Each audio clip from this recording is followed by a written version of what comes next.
네, 안녕하십니까. 박종윤 변호사입니다. 이 법조계에서도 설날과 추석 그리고 어버이날이 있는 5월에는 좀 이혼 소송이 좀 적다라는 말을 많이 하고는 하는데, 그러한 이유는 무엇이고, 또한 명절 이후에 왜 이혼 소송이 급증하게 되는지 좀 구체적인 사례와 함께 그 내용을 좀 살펴보도록 하겠습니다.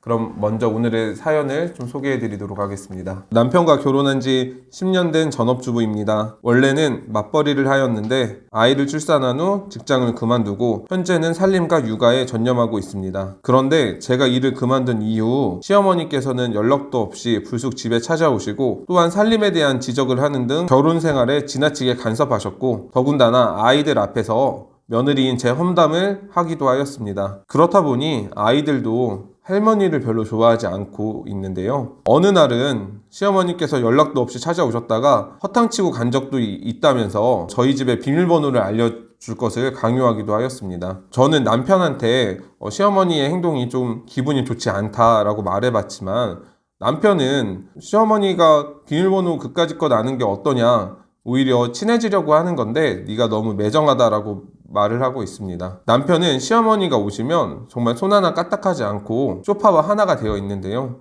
이런 생활이 반복되다 보니 남편도 시어머니도 모두 싫은 상황입니다. 제가 이혼을 할 수 있을까요? 네, 오늘의 사연인데 유사한 사건들이 늘 반복되고 있는 것 같기는 한데요. 결론 먼저 말씀드리자면, 이 시부모님이 지나치게 이제 간섭을 하는 것은 이혼 사유에 충분히 해당하게 됩니다. 이혼 사유를 정하고 있는 민법에서도 이 일방 배우자뿐만 아니라 배우자의 가족들이 나에게 지나치게 과도한 행동을 하는 경우에는 이혼 사유가 된다라는 점을 규정하고 있고, 또한 그로 인하여 혼인 파탄에 책임이 있는 경우에는 손해배상 책임까지 물리고 있습니다. 실제로 서울가정법원에서는 혼인 파탄에 책임이 있는 남편과 시어머니에게 위자료를 인정한 적이 있는데요.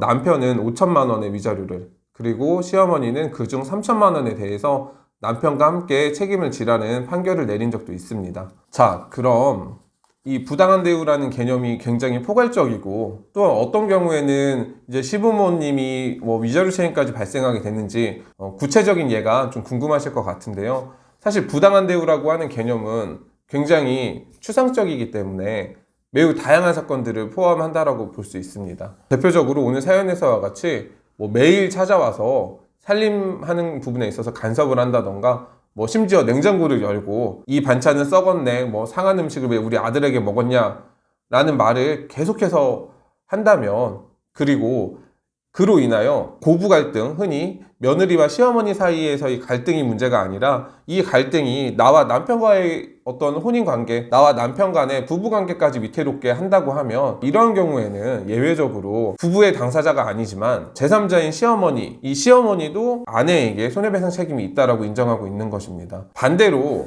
시어머니 입장에서는 조언이나 충고를 당연히 할 수도 있습니다. 시어머니가 하는 한마디 한마디 잔소리가 있을 때마다 와, 이게 다 이혼 사유냐, 그리고 모두 다 위자료를 물어줘야 되느냐, 그렇지는 않아요. 부당한 대우, 특히 이혼 사유가 되고 위자료가 인정되는 부당한 대우라고 하는 것은 적어도 상당한 기간 좀 반복되고 집중적으로 일어날 필요가 있습니다. 명절 이후에 이혼이 급증하는 이유 중에 대표적인 것은, 명절 전에는 가급적이면 집안 어르신들에게 싸우거나 이혼하는 장면을 좀 보여주지 않으려고 노력하고, 명절 이후에 이제 이혼에 대한 대화를 하다 보니까 명절 이후에는 아무래도 이혼 소송 자체가 좀 많아지는 것 같습니다. 자, 결국 명절이 지나고 난 다음에 이혼이 급증하게 되는 것은 평소에 받아왔던 스트레스들이 명절이라는 기간 동안에 오히려 더 가중되고 더욱 힘들어지는 상황이 왔기 때문에 이혼 소송으로 이어지게 되는 것입니다. 고부 간의 갈등이 있거나 또 부부 간의 갈등이 있다고 해서 무조건 이혼으로 진행하는 것은 옳지는 않습니다.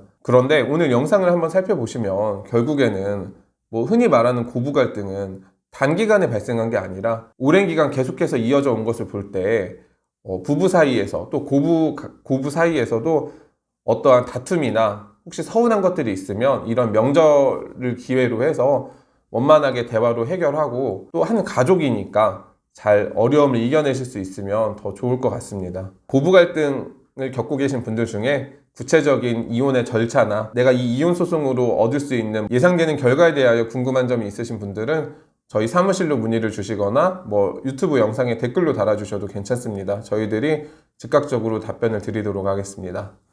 감사합니다.